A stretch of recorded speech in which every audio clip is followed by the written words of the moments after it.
নমস্কাৰ বন্ধু বান্ধৱীসকল, আপোনালোকে কেতিয়াবা ভাবিছেনে যে চৰাইবোৰে কিয় আত্মহত্যা কৰিব পাৰে?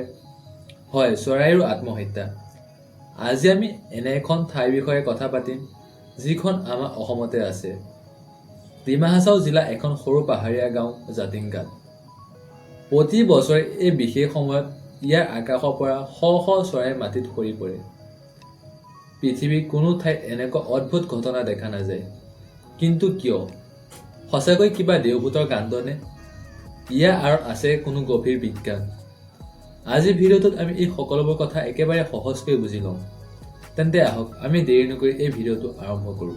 জাতিংগাত এই ৰহস্যময় ঘটনাটো সদায় নঘটে। এই ঘটনাটো ঘটে বৰ্ষাকালৰ শেষৰ ফালে, অৰ্থাৎ আগষ্টৰ পৰা অক্টোবৰ মাহৰ এই সময়ছোৱাত। চৰাইবোৰে কিন্তু দিনৰ পোহৰত এই আত্মহত্যা নকৰে। এই আত্মহত্যা হয় নিশা 7 বজাৰ পৰা 10 বজাৰ ভিতৰত। আৰু এটা গুৰুত্বপূৰ্ণ কথা হ'ল, যিদিনা আকাশত ডাৱৰ থাকে বা ঘন কুঁৱলী হয় আৰু অলপ বৰষুণ হয়, লগতে দক্ষিণৰ পৰা উত্তৰলৈ তীব্ৰ বতাহ বয়, সেইদিনাই এই ঘটনাটো ঘটে। গাঁৱৰ মানুহে যেতিয়া ঘৰৰ লাইট জ্বলায় বা বাহিৰত পোহৰৰ ব্যৱস্থা কৰে, তেতিয়া আকাশৰ পৰা চৰাইবোৰ তীব্ৰ বেগত পোহৰৰ ফালে আকৰ্ষিত হৈ নামি আহে আৰু মৃত্যুবৰণ কৰে। ইয়াৰ ইতিহাস হ'ল, প্ৰথমে এই গাঁওখনত জেমিনগাসকল আছিল। 1905 চনত যেতিয়া তেওঁলোকে এই দৃশ্য দেখিছিল, তেওঁলোকে ইমানেই ভয় খাইছিল যে তেওঁলোকে ভাবিছিল এইখন এখন অভিশপ্ত গাঁও। তেওঁলোকে ভাবিছিল আকাশৰ পৰা কোনো অশুভ শক্তি বা দেও নামি আহিছিল।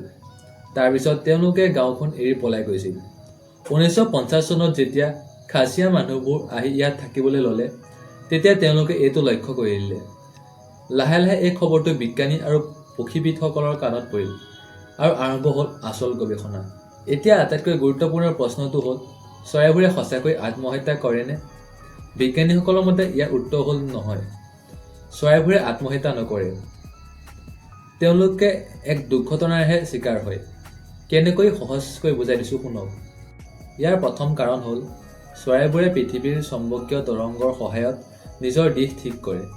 কিন্তু জাতিংগা পাহাৰৰ মাটিৰ তলত কিছুমান বিশেষ খনিজ পদাৰ্থ থকাৰ বাবে সেই সময়ত চুম্বকীয় তৰংগৰ খেলিমেলি হয়। ফলত চৰাইবোৰে কোনফালে যাব লাগে ধৰিব নোৱাৰে। দ্বিতীয়টো কাৰণ হ'ল, কুঁৱলীৰ বাবে চৰাইবোৰে সম্পূৰ্ণ অন্ধ হৈ পৰে। তেনে অৱস্থাত যেতিয়া সিহঁতে গাঁৱৰ মানুহৰ ঘৰৰ পোহৰ দেখে, সিহঁতে ভাবি লয় যে সেয়া আকাশৰ তৰা বা পোহৰ। সেই পোহৰ খেদি সিহঁত তীব্ৰ বেগত তললৈ নামি আহে, ফলত মৃত্যুবৰণ হয়। তৃতীয়টো কাৰণ হ'ল, বতাহৰ বেগ ইমানেই বেছি থাকে যে চৰাইবোৰে নিজৰ শৰীৰৰ নিয়ন্ত্ৰণ কৰিব নোৱাৰে আৰু গছ-গছনি মানুহৰ ঘৰত খুন্দা খাই তলত পৰি যায়। বহু সময়ত আঘাতপ্ৰাপ্ত হয় বা তেওঁলোকৰ মৃত্যুবৰণ ঘটে। আগতে সেই মৃত্যুবৰণ কৰা চৰাইবোৰ মানুহে ধৰি খাই পেলাইছিল। কিন্তু এতিয়া দিন সলনি হ'ল।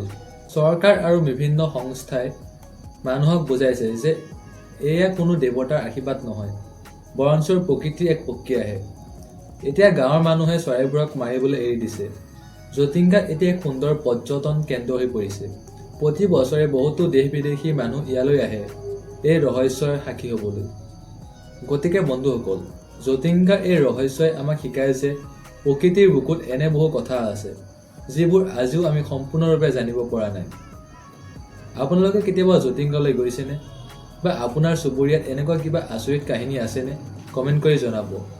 যদিহে এই ভিডিঅ'টোৰ পৰা নতুন কিবা জানিব পাৰিলে, তেন্তে ভিডিঅ'টো লাইক কৰিবলৈ নাপাহৰিব।